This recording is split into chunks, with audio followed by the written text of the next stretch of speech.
Zelensky से Putin जितना बदला लेंगे, बाइडेन उतना ज्यादा खौफ में रहेंगे। ये रूस की अब तक की सबसे कामयाब नीति साबित हुई है। पुतिन के डर से अमेरिका ने ज़ेलेंस्की को इतने हथियार सौंप दिए हैं कि अब बाइडेन का गोदाम खाली हो चुका है। अगर आज की तारीख में अमेरिका का किसी से सीधा युद्ध हो जाता है तो समझ लीजिए कि बाइडेन के पास लड़ने के लिए हथियार तक नहीं बचेंगे। ये दावा अमेरिका की मीडिया ही कर रही है।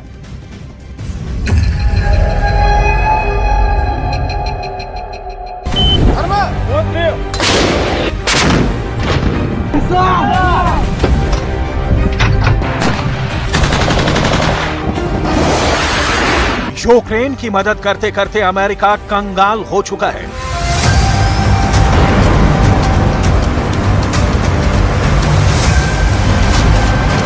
बाइडेन की बेचैनी पूरी दुनिया जान चुकी है।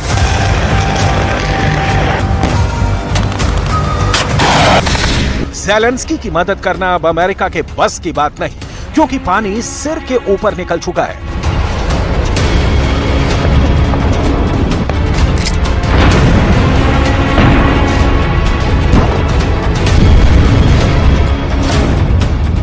अमेरिका का गोला बारूद वाला स्टॉक खत्म हो चुका है। अमेरिका का गोदाम खाली हो चुका है। यह दावा खुद अमेरिका के मीडिया में किया जा रहा है। बड़े बड़े थिंक टैंक बता रहे हैं कि यूक्रेन को बचाने के चक्कर में अमेरिका बुरी तरह फंस गया है।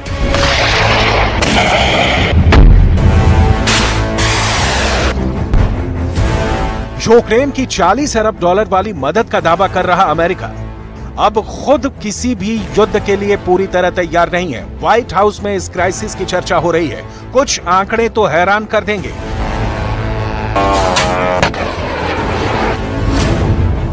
अमेरिका ने यूक्रेन को करीब 11 लाख तोप के गोले सप्लाई किए हैं। ये 155 मिलीमीटर वाले गोले हैं।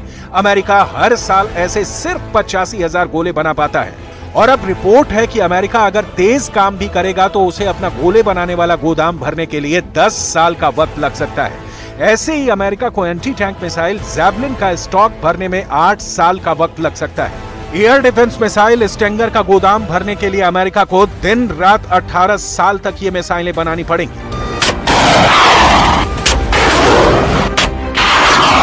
कुल मिलाकर अमेरिका ने यूक्रेन को बचाने के चक्कर में अपने हथियार खत्म कर दिए हैं। अमेरिका का हथियार वाला स्टॉक पूरी तरह से खत्म हो चुका है।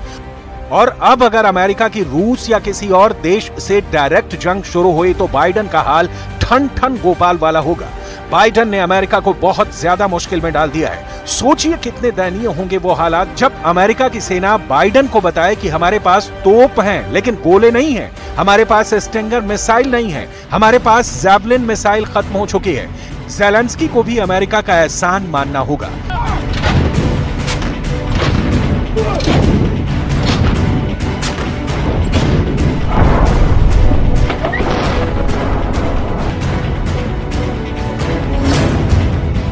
युद्ध की शुरुआत यानी फरवरी 2022 में अमेरिका एक महीने में तोप के 15,000 गोले बना रहा था।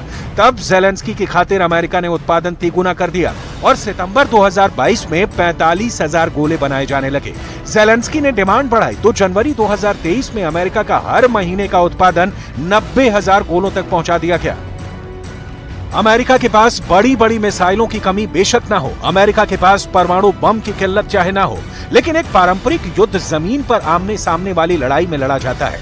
तोप के गोले नहीं होंगे, रॉकेट नहीं होंगे और अगर एंटी टैंक मिसाइल नहीं होंगी तो युद्ध के हालात में बाइडेन को आज नहीं तो कल पुतिन के सामने सरेंडर करना पड़ेगा। अमेरिका के सामने 4 बड़े दुश्मन हैं। इसमें रूस और चीन अमेरिका के लिए बहुत बड़े चैलेंज हैं, जबकि ईरान और उत्तर कोरिया जैसे देश अमेरिका के लिए वैसे ही हालात पैदा कर सकते हैं जैसा वियतनाम युद्ध में हुआ। इन चारों से लड़ने के लिए अमेरिका का तोपखाना खाली हो चुका है। इन चारों में से एक भी अगर अमेरिका के खिलाफ उतरा तो अमेरिका के सामने हार का संकट गहराने लगेगा। Centre for strategic and international studies की रिपोर्ट है कि अगर चीन के साथ ताइवान स्ट्रेट में युद्ध होता है तो अमेरिका के पास 1 हफ्ते के अंदर हथियार खत्म हो सकते हैं। इससे अंदाजा लगाइए कि अमेरिका कैसे यूक्रेन को बचाने के चक्कर में खुद कुएं में कूद गया है और अब वहां से उसके लिए निकलने का कोई जरिया नजर नहीं आ रहा। अमेरिका ने यूक्रेन को हथियार सप्लाई करने में कोई ब्रेक भी नहीं लगाई, क्योंकि ज़ेलेंस्की ने बताया कि वो इन हथियारों से पुतिन को भारी नुकसान पहुंचा रहे हैं। इनमें एक बड़ा हथियार स्टिंगर मिसाइल है जो वाकई यूक्रेन के काफी काम आई है। यूक्रेन ने रूस के 315 फाइटर जेट और 310 हेलीकॉप्टर मार गिराने का दावा किया है। इनमें ज्यादातर स्टिंगर मिसाइल का ही टारगेट बने हैं।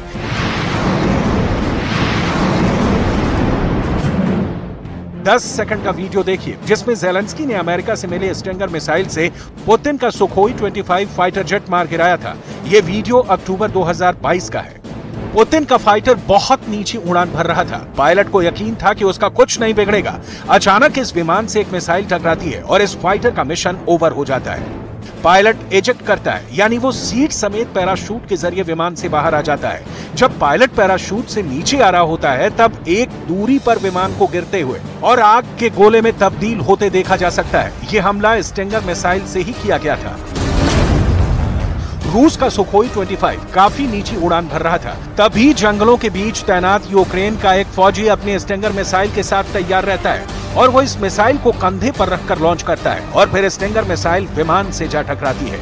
मिसाइल जैसे ही विमान से टकराई, पायलट को इजेक्ट करना पड़ा क्योंकि विमान आउट ऑफ कंट्रोल हो जाता है। विमान दूर जाकर गिरता है, जबकि इस दौरान पायलट वक्त पर पैराशूट की मदद से किसी तरह विमान से बाहर निकलने में कामयाब रहता है। अमेरिका ने यूक्रेन को इतनी स्टिंगर मिसाइल सप्लाई की हैं जितनी उसने पिछले 20 वर्षों में निर्यात नहीं की हैं। इससे अंदाजा लगाइए कि बाइडेन ने कैसे अपने ही गोदाम से ये मिसाइल निकालकर ज़ेलेंस्की की फौज में बांट दी। इस स्टिंगर को मैन पैड्स कहा जाता है, यानी man portable air defence system, जो कंधे पर रखकर ऑपरेट की जाती है, या कहें कि ऐसी मिसाइल जो एक फौजी कहीं भी उठाकर ले जा सकता है और वो उसे अकेला फायर कर सकता है।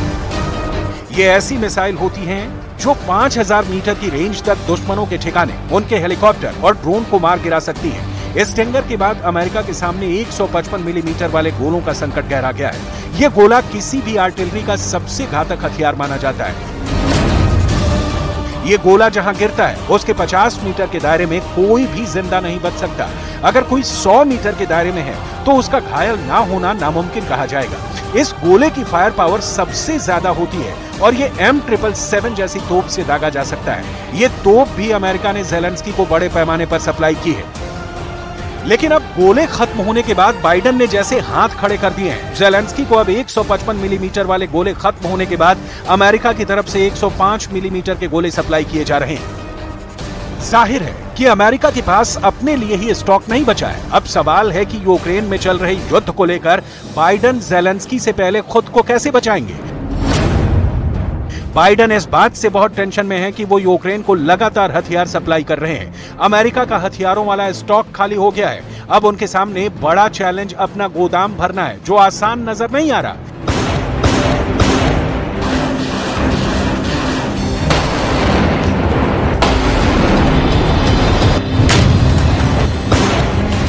ऐसा इसलिए हुआ क्योंकि ज़ेलेंस्की ने नाटो और अमेरिका से लगातार हथियार की डिमांड जारी रखी। वो बार बार कहते रहे कि यूक्रेन के पास बम खत्म हो गए हैं और उनको तो अभी रूस को खदेड़ने के लिए और धमाके चाहिए। इन सबके बीच पुतिन ने अपने हमले और तेज कर दिए हैं, चाहे वो कीव हो, खार्किव हो या फिर ओदेसा। पुतिन के हवाई हमले हर जगह आग बरसा रहे हैं। क्राइमिया ब्रिज पर हुए हमले के बाद पुतिन ने ओदेसा के आसपास ज्यादा कहर मचाना शुरू कर दिया है। Сегодня ночью вооруженные силы Российской Федерации нанесли групповой удар высокоточным оружием морского и воздушного базирования по объектам военной промышленности, топливной инфраструктуры и складам боеприпасов Вооруженных сил Украины в районе города Одесса, а также по авиабазе Канатова Воздушных сил Украины Кировоградской области. Все назначенные объекты поражены. Цель удара достигнута. युद्ध को करीब 1.5 साल का वक्त हुआ है और इस दौरान यूक्रेन के अंदर इतने बम बरसे हैं कि ज़ेलेंस्की और पुतिन दोनों ने इसका हिसाब रखना छोड़ दिया है। लेकिन बाइडेन के पास हर गोले का अकाउंट है और यही वजह है कि वो ज़ेलेंस्की नहीं, नाटो भी ज़ेलेंस्की से बहुत ज्यादा नाराज है, क्योंकि इतने बड़े पैमाने पर हथियार खपाने के बावजूद बाइडेन को इस युद्ध का कोई नतीजा निकलता नजर नहीं आ रहा।